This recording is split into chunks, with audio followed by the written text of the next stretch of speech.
Short and స్వీట్గా కొన్ని updates గురించి వీడియోలో డిస్కస్ చేసుకోబోతున్నాం. వీడియో వరకు చూసేయండి, చాలా ఇంట్రెస్టింగ్ ఉంటుంది. ఏ పాయింట్ మీకు నచ్చితే లైక్ చేసి ఛానల్ని మటుకు సబ్స్క్రైబ్ చేసుకోవడం మర్చిపోకండి, ఎందుకంటే సబ్స్క్రైబ్ చేసుకోవడం చాలా ఇంపార్టెంట్.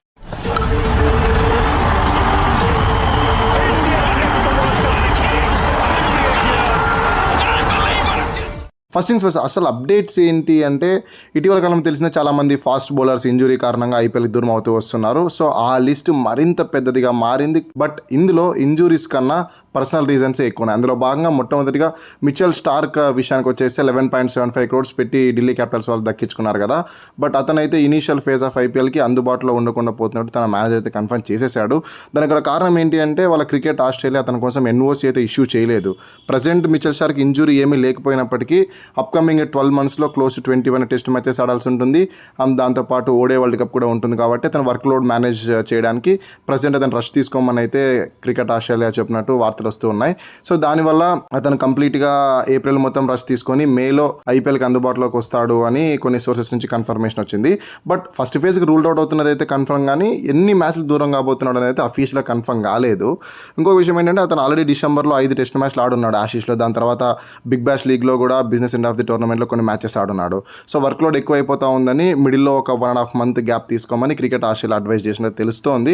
బట్ ఢిల్లీ క్యాపిటల్స్ ఇది అంత పెద్ద ఇష్యూ ఏం కాదు, ఎందుకంటే already Lungi Ngidi, Kyle Jamieson లాంటి ఫాస్ట్ బౌలర్స్ వాళ్ళ వద్ద ఉన్నారు. అండ్ ఇండియన్ పేస్ అటాక్ కూడా కోర్ స్ట్రాంగ్గానే ఉంది, కాబట్టి పెద్ద ఇబ్బంది ఏం కాదని నేనైతే అనుకుంటా ఉన్నాను. ఇక ఇంకొక అప్డేట్ ఏంటి అంటే పంజాబ్కి చెందిన లాకీ ఫెర్గూసన్ కూడా ఇనిషియల్ ఫేజ్ ఆఫ్ ఐపీఎల్కి క్లోజ్ టు ఒక 4-5 మ్యాచెస్ అందుబాటులో ఉండకుండా పోతున్నట్లయితే కన్ఫర్మేషన్ వచ్చింది. ఇతనికి గల రీజన్ ఏంటి అంటే రీసెంట్గానే ఇతను కొడుకు పుట్టాడు. సో ఫ్యామిలీతో టైం స్పెండ్ చేయడానికి ఇదే రైట్ టైం కాబట్టి అతను బ్రేక్ తీసుకుందాం అనుకున్నాడంట. బట్ ఇతను లేకపోయినా కూడా పెద్ద ఇష్యూస్ ఏం వీళ్ళకి కూడా ఉండదు, ఎందుకంటే ఆల్రెడీ ఆస్ట్రేలియాకి సంబంధించిన జేవియర్ బాట్లెట్ అండ్ బెండ్ వార్షర్స్ ఉన్నారు కాబట్టి వాళ్ళతో ఈజీగా ప్లేయింగ్ 11 అయితే సర్దేయచ్చు. బట్ బిగ్ షాకింగ్ ఏంటి అంటే కేకేఆర్ వాళ్ళకి ఇప్పటికే చాలామంది ఫాస్ట్ బౌలర్స్ దూరం అయిపోయారు. పతిరానా పైన కూడా ఫిట్నెస్ ఇష్యూస్ డౌట్గానే ఉన్నాయి. ఇక హర్షిత్ రాణా టోటల్గా రూల్ అవుట్ అయిపోయాడు.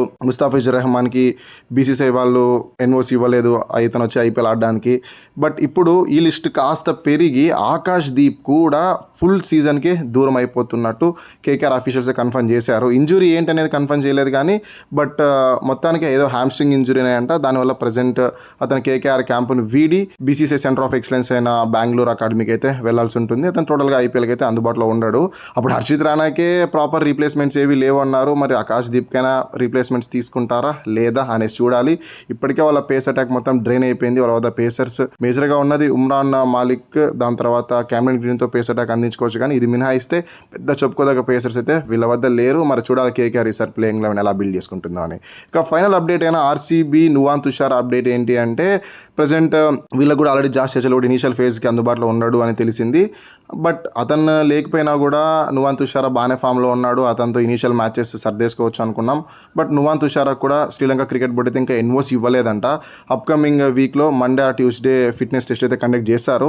అందులో కనుక అతను కంప్లీట్లీ ఫిట్ అనిపిస్తే అప్పుడు ఎన్ఓసీ ఇస్తారంట. లేదంటే ఇతను కూడా ఇనీషియల్ మ్యాచెస్కి దూరం అవ్వాల్సి ఉంటుంది.